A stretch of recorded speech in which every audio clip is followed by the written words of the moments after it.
we continue, no? Ito, number 4, stress. Stress. Kung talaga tayo stress, yun, makakasakit talaga tayo. Stress kagaya ng mga over-fatigue sa work natin, sa trabaho natin. Stress pa sa pamilya, sa Pilipinas. Ang daming hinihingi. Yun, mga alam nila na marami tayong pera dito. So, stress talaga yan. Minsan sa asawa nga, na-stress pa rin. Totoo talaga to. So, food additives. Lahat ng mga pagkain, meron talaga yan mga mga chemicals, kagaya yan. Meron yan. And then, yan sa mga agricultural fertilizer, meron yan. And then, harmful smoke, sa paninigarilyo. Lalong-lalo na dito sa Saudi Arabia, yung mga sunstorm. Yan. So, imbalance yung nutrition natin, hindi balance. So, makakaroon na ngayon ng free radicals. Kagaya nito, sa air, meron yung free radicals, pumapasok yan sa katawan natin.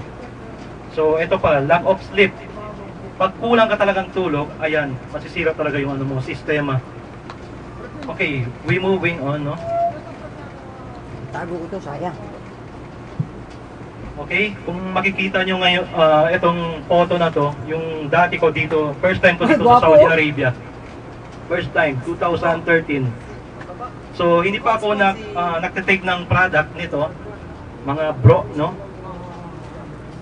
Tingnan nyo, kuan siya, oxidize siya, yung mukha niya, oxidize. Kumbaga, yung mga, di ba, yung apple, banana, kung balatan natin, iitim yan. Oxidize ang tawag doon. So, oxidize yung mukha ko dito, tingnan nyo. Parang matanda siya. Haggard. Yan. Pero gwapo lang siyempre. Gwapo pa rin yan. Gwapo pa rin yan. Okay, and then, tingnan nyo, ang susunod na photo. Klaro ba kayo? Approach na lang kayo. Tingnan nyo, nagpahaba ako ng bigote. Kay dito daw sa Saudi, kailangan may bigote para hindi maano ng mga Arabo. Mga crash corsonada ka, ganun. Tapos inihaba ko yung mutawa-mutawa daw para style daw. Yun. So, pa rin, oxidize pa rin yung mukha ko. Hindi pa ako nagtitake ng product na yan. Ito pa. Isa pa, tingnan nyo. Habang tumatagal siya, lalo na-stress talaga. Ang trabaho ko pala ay van salesman. Salesman sa isang company, Al Rashid. Yung mga cupcake kanina, kinain nyo. Yun mga product namin. So, for istorya ko, no, yung 1998, graduate sa WIMS, Western Mindanao State University, 1998. So, nag-apply ako bilang, nagtrabaho ko sa industrial, sa Sangari Fishing Port Complex. Sino dito sa Sangari? Si Brad Archie. Sangari Fishing Port Complex as an yard engineer. And then, kulang yung sahod ko. Ako nung may opportunity na pang military, nag-take ako ng yung mga exam na yan for military. So pumasa, dumiretso sa Maynila, C-130 lang. Naranasan ko lahat ng mga paghihirap sa Maynila. And then, yun. Okay? Okay, moving on, para hindi na tayo matagalan. Ito na po. So, yun, okay, mga bro, continue tayo. Bro, focus, Brad. Okay, nung nakita nila, yung mga classmate ko dito, dalawa yata sila mga engineer sa mga cable industrial dito. Nakita nila sa akin na, Greg, ang ang haggard ng mukha mo, parang stress ka talaga. Stress talaga ako sa pamilya ko, yung ko. Hindi na ako sasabihin na ako, parang hiwalay na. So stress talaga ako. So sabi nila, why not ibigay natin kay Greg yung Usana. Sino narinig dito Usana? Si Brad Doc, si Brad Win. Meron ako. Si Brad Ray. So okay. Very good. And then, meron. And then, yun nga sinasabi ko sa'yo, mamit tayo sa Kurais. Hindi ka sumasagot yung phone ko. Oo. Okay, but anyway, next time. Nandito na tayo, okay. Mamaya, ibigay ko na lang yung ano ko, kung magustuhan nyo. And then, to continue, no? Sabi ko, mamaya, tingnan nyo mamaya, kung meron yan sa parmasya, bibili talaga ako. Kasi stress ako eh. High blood, palagi sa clinic. Sa industrial area, di ba? Industrial. Palagi ako sa doktor, yung doktor Muslim yan sa Tagaholo. Sabi niya, Muslim ka ho? Awon. Dokre. Blood na Muslim. Porque matunuay. Okay? Ang ano pala yan, yung sana wala sa parmasya dito sa Saudi, wala siya. So, sabi niya, try mo to.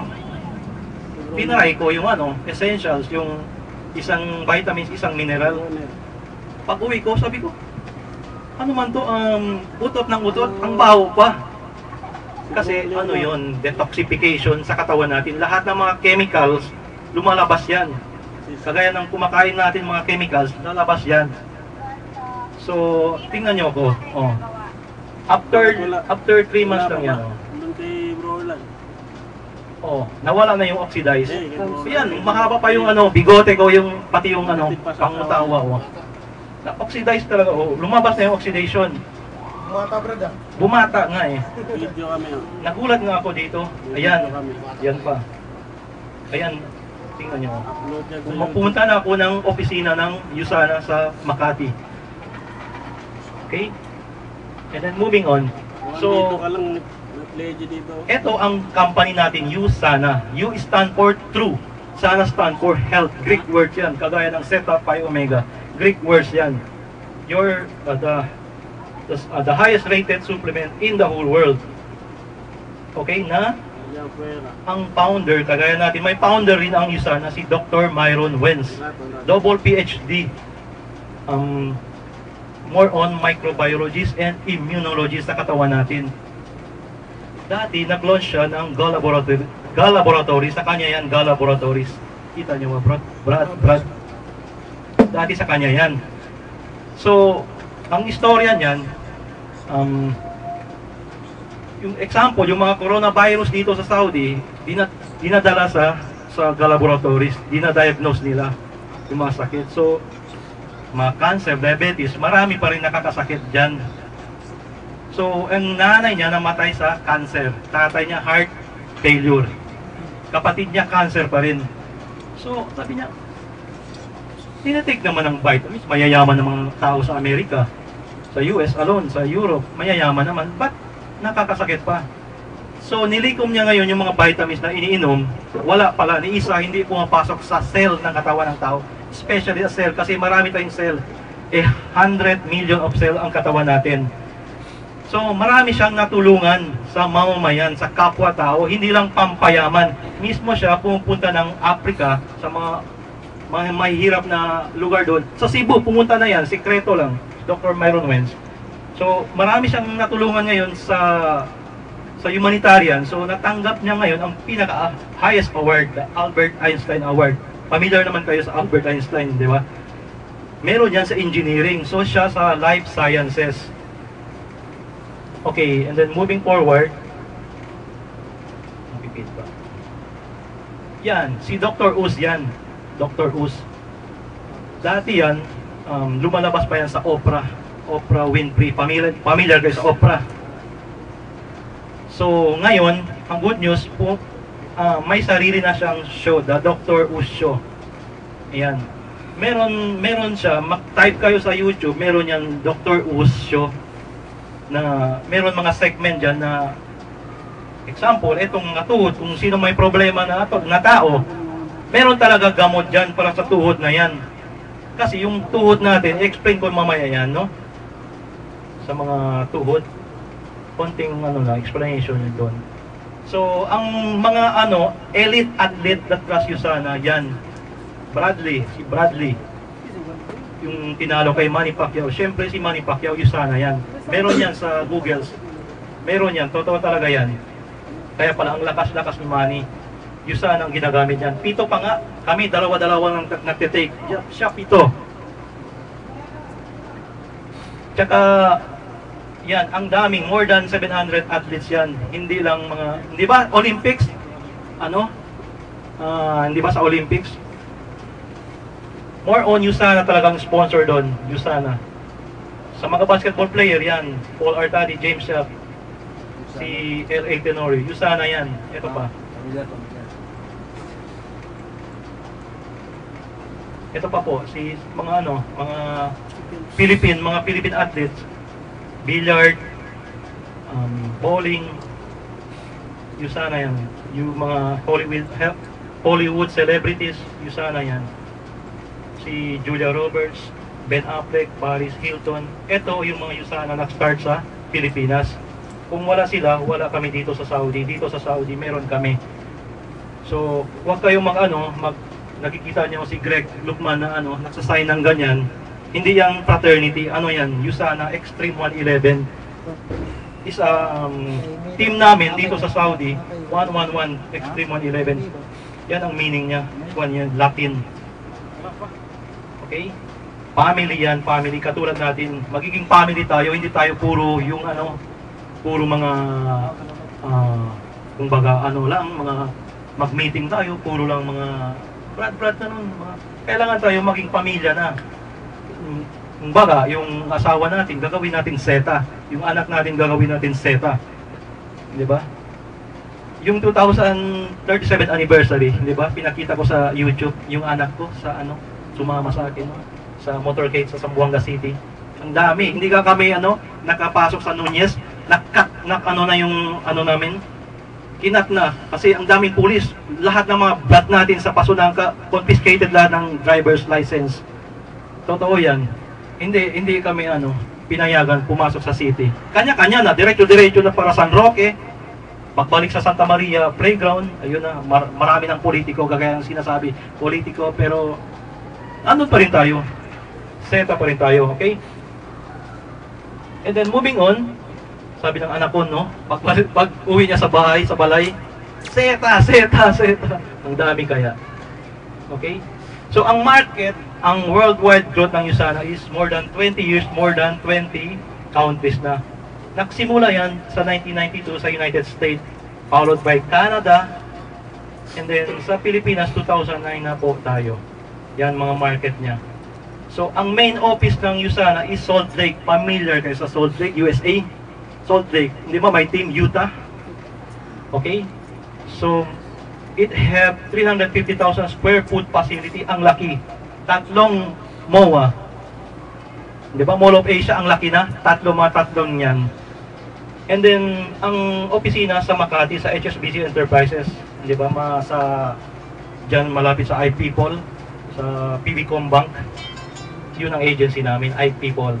So, yun ang company profile natin po. Company profile. So, maganda ba yung company profile? Sa company pa lang makikita nyo na malinis talaga yung company niya. So, moving on to our health. Malapit na to. The science behind a lifetime of health. How our cells are damaged. Di ba? Dahil dito sa mga radiation na yan, palagi kang nakatutok dyan sa computer na yan. Kung 2-3 oras, naranasan ko yan. Tinatry ko 3 oras, 4 na oras. Wala, yung mata ko ganun na. Ito, mga TV, radiation, malakas. Kahit sa mga huwag kayo masyado. 1 oras lang, sabihin ko sa inyo, 1 oras, labas muna kayo, huwag kayo matutok dyan. Sisira yung mata niya. Yung mga retina dito, mga macula, sisira yan. Ito pa, stress, yung kagaya ng sinasabi ko kanina, pollution, air pollution. Kung makikita nyo ito, good cell pa yan sa katawan natin. Once mag-missing electron na yan, wala, sisira na yung immune system natin. Kaya nakakasakit, sipon, high blood, kung ano-ano. Dapat yan, pwede yan, may pag-asa pa, ito, antioxidant. Ang USANA Essentials natin is antioxidant, kagaya nga sinasabi ko kanina, more than 20 antioxidant, hindi lang isa. MX3 is isa lang ang antioxidant. Okay, moving on.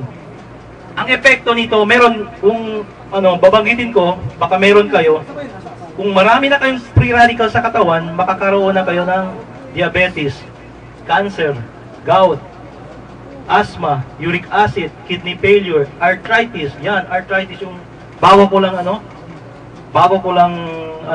sa na-meet ko merchandiser sa Hyperpan.